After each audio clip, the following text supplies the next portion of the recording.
принадлежит и таким же, как и я. Моя игра, правила одни и цель одна. Первый абсолютный чемпионат мира по масс-рестлингу у нас проводится в городе Якутске в рамках Кубка мира, который будет состоять 4, даже предположительно с 5 этапов. Первый этап уже прошел в городе Москве, и здесь присутствуют даже победители первого этапа. Они здесь есть. Это, например, Виктор Кальвапчук в данное время. И собрались еще, я думаю, ему будет оказано достойное сопротивление, или даже, может быть, не только сопротивление, может быть, бой хороший получится. Видите, тут собрались в основном с других стран, 9 стран. Самые далекие это Бразилия. И люди, занимающиеся силовыми видами, стронгмены. И там из Украины самый тяжелый, за 170 килограммов, который вешает.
Татьяна Горбунова и по весу атлеты. 8-го года обладатель титула самый сильный танк Т-134.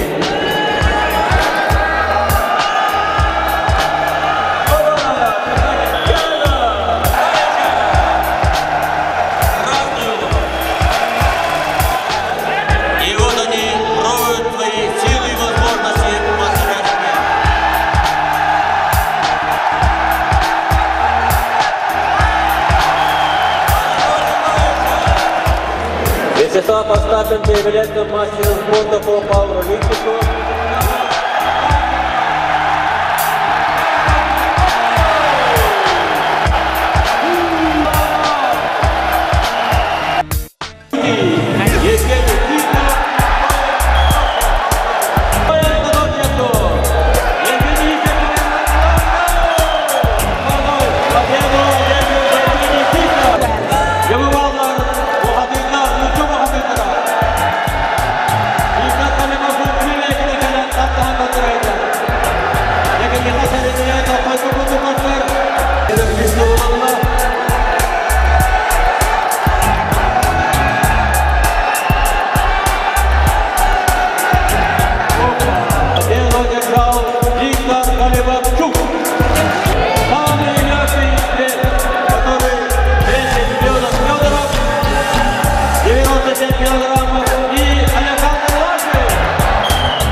94 килограмма.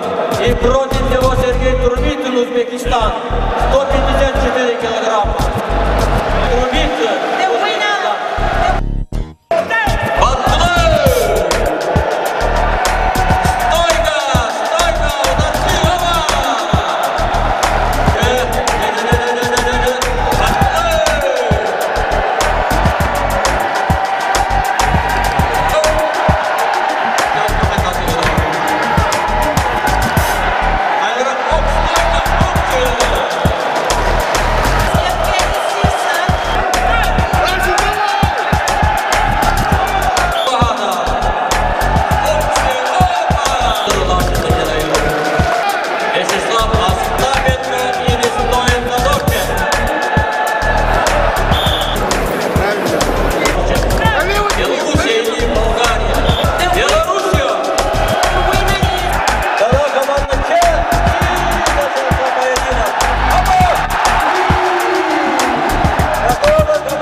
Сегодня успешно завершился первый абсолютный чемпионат мира по масс-рестлингу.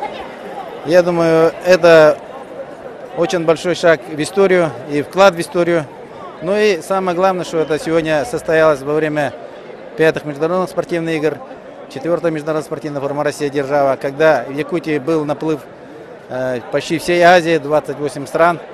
К ним прибавились 10 стран-участниц абсолютного чемпионата мира. Мероприятие удалось. Я хочу поздравить всех якутян, нас, организаторов с этим событием. Я думаю, это первый шаг.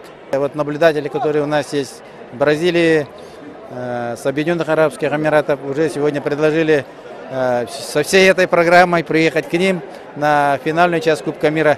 Я благодарен, что наш президент Егор Афанасьевич Борисов поддержал эту нашу идею. И федеральный министр Виталий Леонтьевич Мутко дал понять, что национальные виды спорта – это основа и показатель культуры народа. Я думаю, эпохальные события состоялись, и теперь надо только работать и заниматься национальными видами спорта, к чему я всех и приглашаю. Организация достойная, на высшем уровне, то есть людей большое количество пришло, довольно-таки большая масса людей. Про соперников могу сказать следующее, что были собраны не просто с улицы найденные люди, а из различных стран, приезжие сюда, и были отобраны конкретно для этого турнира ребята из республики Саха. Потому что турнир очень высокого класса, и просто проходимых турниров, проходимых лиц так, ну, как бы на таком турнире было подобрать нельзя, как бы должны были приехать все сильнейшие. Вот, что как бы доказали люди из республики Саха-Якутия, как бы, вот, и представители зарубежных стран. Вот. Но я сегодня оказался немножко сильнее, как говоря, своего оппонента Жени Сивцева, вот, который подготовился на высоком уровне, сегодня выступал. Довольно-таки серьезная подготовка была, как бы, ну, как бы и у меня тоже. Вот. Я очень рад, доволен победой, потому что, как честно скажу, я не ожидал вот, такого поворота событий, как бы говоря, но вот судьба повернулась как бы ко мне лицом, как бы, и немножко вот чуть Женя мне уступил, как бы. Вот, и борьба была очень, очень серьезная, ажиотаж большой.